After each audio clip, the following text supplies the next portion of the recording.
আসসালামু আলাইকুম রহমতুল্লাহ। সম্মানিত দিনী ভাই এবং বোনেরা, আজকে জুমার রাত, এই রাত্রিতে এমন 2 রেকাত নামাজ আছে। এই 2 রেকাত নামাজ যদি আপনি পড়েন, তাহলে আল্লাহর কাছে আপনি যা চাইবেন আল্লাহ তাআলা সেটাই আপনাকে পূরণ করে দিবেন।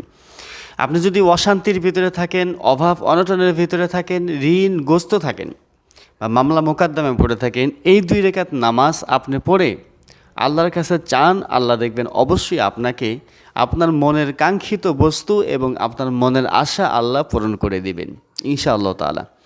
বন্ধুরা, এই নামাজটি পড়তে হবে আপনাকে গভীর রাত্রে, যেহেতু আজকে বৃহস্পতিবার, অর্থাৎ রাতটা পোহালেই রাত 12টার পর থেকে শুক্রবার শুরু হয়ে যাবে। এই জন্য আজকে রাতকে জুমা রাত বলা হয়। এই রাত্রে আপনাকে ইবাদতটা করতে হবে। বন্ধুরা, আমি সিরিয়াল বাই আপনাদেরকে জানিয়ে দেবো আপনারা কিভাবে পড়বেন এবং কিভাবে নামাজটা পড়বেন। প্রথমে আপনি রাত 12টার পরে ঘুম থেকে উঠবেন। 12টার পর থেকে নিয়ে ফজরের আজানের আগ পর্যন্ত আপনি যখন পারেন ঘুম থেকে উঠে অজু করে নেবেন। সুন্দরভাবে অজু করে জায়নামাজটি নিয়ে আপনি কেবলামুখী হয়ে বসে পড়বেন। সেখানে বসে 1-2 মিনিট একটু অবস্থান করে এরপর আপনি দাঁড়িয়ে যাবেন নামাজের জন্য। আপনি মনে মনে নিয়ত করবেন যে আল্লাহ, আমি আপনার সন্তুষ্টির জন্য, আমি এই উদ্দেশ্যে আমি 2 রেকাত নামাজ পড়িতেছি। তাহাজ্জুদ নামাজ যেভাবে পড়েন এই নামাজটা হুবহু সেভাবে পড়বেন। এই নিয়তটা করে আপনি এবার কেবলামুখে দাঁড়িয়ে গেলেন। দাঁড়িয়ে আল্লাহু আকবার বলে হাত বেঁধে এবার সানা পড়বেন। সানা পড়ার পরে আউযুবিল্লাহি বিসমিল্লাহ পড়ে সূরা ফাতিহা পাঠ করবেন। সূরা ফাতিহা পাঠ করার পরে অন্য একটি সূরা মিলায়ন করবেন। অন্য একটি সূরা মিলায়ন করে আপনি এবার অন্যান্য নামাজের মতো রুকু করবেন, সেজদা করবেন। রুকু সেজদা করে উঠে এরপরে আপনি আবার দ্বিতীয় রাকাতের জন্য প্রস্তুতি গ্রহণ করে নেবেন। প্রথমে সূরা ফাতিহা পড়বেন, এরপরে সিরিয়াল অনুযায়ী অন্য একটি সূরা আপনি পাঠ করে নেবেন। তাহলে এই দুইটি সূরা আপনাকে পড়তে হবে, অর্থাৎ প্রথম রাকাতে ফাতিহার পরে অন্য একটি সূরা, দ্বিতীয় রাকাতে ফাতিহার পরে অন্য একটি সূরা আপনাকে পাঠ করতে হবে। তাহলে 2 রেকাত শেষ। 2 রেকাত শেষ করে আপনি এবার বৈঠকে তাশাহুদ পড়বেন, দরুদ শরীফ পড়বেন, দোয়া মাসুরা পড়বেন, অর্থাৎ নফল নামাজের মতোই আপনি 2 রেকাত নামাজটা পড়ে নেবেন। 2 রেকাত নামাজ পড়ে সেই জায়গায় বসে প্রথমত 7 বার আস্তাগফিরুল্লাহ পাঠ করবেন।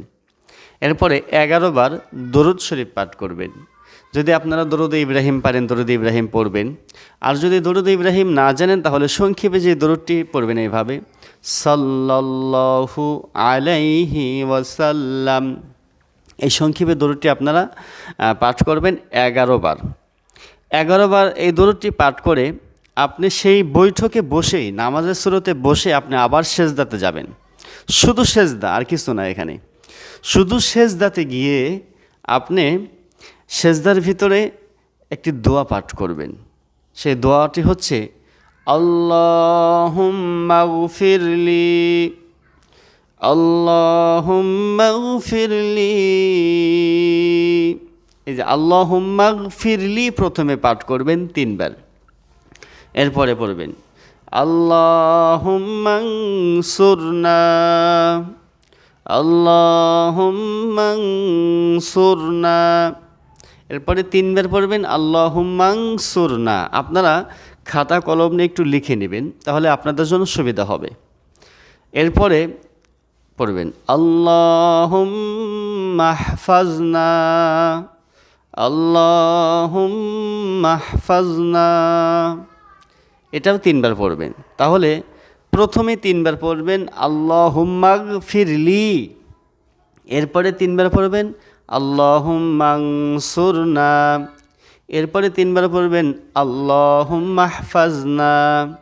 তাহলে 3 বার করে পড়ে যখন শেষ হয়ে যাবে সেজদা থেকে এবার আপনি আল্লাহর কাছে আপনার ভাষা অনুযায়ী আপনার যেটা প্রয়োজন, যদি আপনার টাকার প্রয়োজন হয় আপনি আল্লাহর কাছে বলবেন, আল্লাহ আমার এই সমস্যা, আমাকে এতগুলো টাকার ব্যবস্থা করে দিন। যদি আপনার ঋণ থেকে থাকে, ঋণ থেকে মুক্তির জন্য আল্লাহর কাছে দোয়া করুন। আপনি যদি অভাব অনটনে পড়ে থাকেন, যে আল্লাহ আপনি আমাকে অভাব থেকে মুক্তি দান করুন। যদি আপনি মামলা মোকদ্দমায় পড়ে যান, আপনি আল্লাহর কাছে সেজদার ভিতরে মামলা মোকদ্দমা থেকে বিরত হওয়ার জন্য, খালাস পাওয়ার জন্য আপনি আল্লাহর কাছে চেয়ে নেবেন। বন্ধুরা, সেজদার ভিতরে ওই প্রথম সেজদা দিয়েই কিন্তু এভাবে করতে হবে। তাহলে প্রথমে 3 বার আল্লাহুম্মা গফিরলি, এরপরে 3 বার আল্লাহুম্মা আনসুরনা, এরপরে হচ্ছে আল্লাহুম্মা ফাজনা। এই 3 তিরিকে 9 বার পাঠ করে আপনি আল্লাহর কাছে আপনার কাঙ্ক্ষিত বস্তুর জন্য আপনি চেয়ে নেবেন। এমনভাবে চাইবেন চোখের পানি যেন, আপনার চোখের পানিটা যেন জমিনের সাথে লেগে যায়, চোখের পানি বের করতে হবে।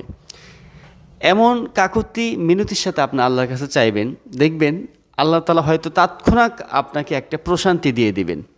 আপনার দোয়া যে কবুল হয়েছে এটা আপনি তখনই তাৎক্ষণাৎ বুঝতে পারবেন যে আমি যে উদ্দেশ্যে দোয়া করেছি আল্লাহ আমার দোয়াটা কবুল করেছেন। বন্ধুরা, এরপরে তখনই বুঝতে পারবেন খুব দ্রুত সময়ের ভিতরেই আপনার যেটা প্রয়োজন, কাঙ্ক্ষিত বস্তু আপনি নিঃসন্দেহে অর্জন করতে পারবেন। এটার ভিতরে কোনো রকমের কোনো সন্দেহ নাই। এই দোয়াটি কিন্তু অত্যন্ত গুরুত্বপূর্ণ দোয়া, আর এই আমলটিও কিন্তু অত্যন্ত গুরুত্বপূর্ণ আমল।